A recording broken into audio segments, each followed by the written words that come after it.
Helping your kids handle anxiety is a crucial skill for them to have.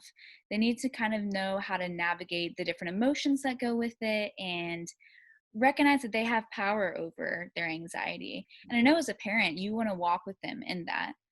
But I do have the question of how do you really tell the difference between your kid just being nervous about something and them having anxiety about it? Yeah, well, there is certainly a difference, and as you know, kids, and we're talking really more 8 to 12-year-olds here. Although all kids have those worries and anxieties, um, all kids are nervous before a test. They experience some sort of nervousness before a big move or a big life Right. change or something like that. But I think you kind of start getting into the danger zone a little bit when your child starts to experience a chronic anxiety over and over again, and you start seeing these repeated signs on a regular basis. Uh, and those kinds of signs can include things like they become angry and irritable really easily, or they have these sudden angry outbursts. And if you Right. see that happening more and more on a consistent basis, that's more anxiety than it is just a normal worry. Things like trouble sleeping at night, uh, Okay. from night to night. If they're having bad dreams over and over during the day, if they have trouble concentrating even on simple tasks, or on doing their homework, or you have them sit down to read and they just can't concentrate or can't read, Right. and concentrate on what they're reading, that's a sign for sure. Uh, they can also express a fear of certain things, and a phobia is certainly a kind of an anxiety. Right. But even if it's a sort of a general fear of wanting to go out with friends or out in public or in a social setting, if they start displaying that, that can be a sign of anxiety. Yeah, these hearing you say that, that kind of goes beyond like your normal nervous tics of just being fidgety. And of course, kids have a lot of energy, but I think what you're saying is when you can tell that it's going a little bit deeper than just the like, "Oh, I don't want to do this anymore." It's like I Right. can't even start it to begin with. And I know as a parent, like you see these telltale signs and your kids, they don't really know, what's going on or can't really like name that for themselves. So, do you have some techniques for parents on how you can help them help their children navigate those kind of feelings? Yeah, for sure. There's actually a lot of good things you can do. And let me just say this, Sarah, the point in helping your kids navigate through anxiety and anxious feelings, one is to walk them through the feelings, and get them through it.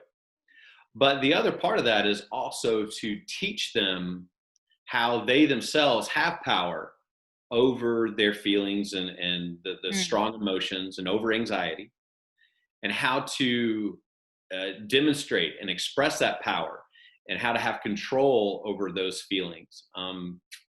I'd love to take anxiety away from my kids for the rest of their lives, but yeah, that's not reality. So I want them to learn how to deal with it themselves, and so that's going to be a big part of what you do to walk with them. giving them like coping skills. Exactly, exactly. As a matter of fact, for instance, I think a great thing to talk to them about is, what does anxiety look like in you? I mean, when you start feel it coming on, when you start feeling nervous or scared, where do you feel it? Yeah. Some kids feel it in their chest.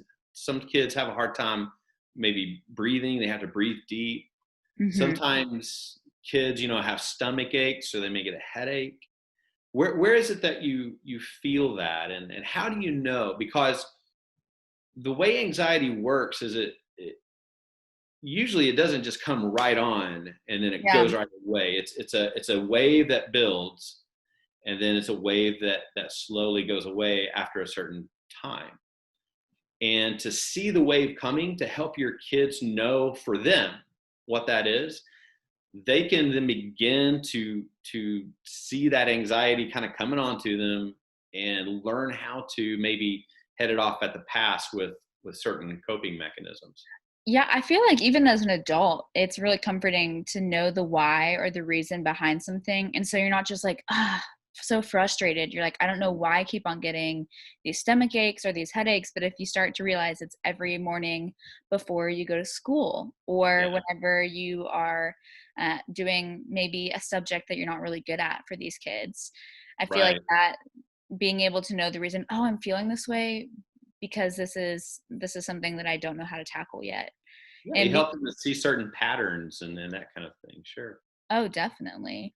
And as you kind of walk with them through this, because like you said, they need to have these coping skills and to have them later on in life. I mean, as Mhm. adults, we still probably use the very similar things that we used when we were kids. Right. How do you how do you kind of keep yourself from just wanting to fix it and just take care of it for them? Well, and that is always a temptation of mine. I want to, Yeah. I think most parents, they tend to feel a piece of what their kids feel, especially when they hurt, you know? Mm, And so the tendency is, of course, I want to get rid of this. I want to fix it for them. Again, if we can kind of keep our heads together and understand that, first of all, anxiety is something that we can all get through. Anxiety is an irrational fear, is what it is. yeah.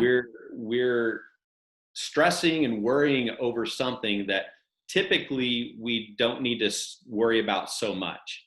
Yeah. There is another side to get to. We can get through it to the other side. And so to help our kids to do that is huge. And we need to recognize that too. We don't want to just lawnmower it over and fix it for them, but we want to help teach them and help them to get through the other side.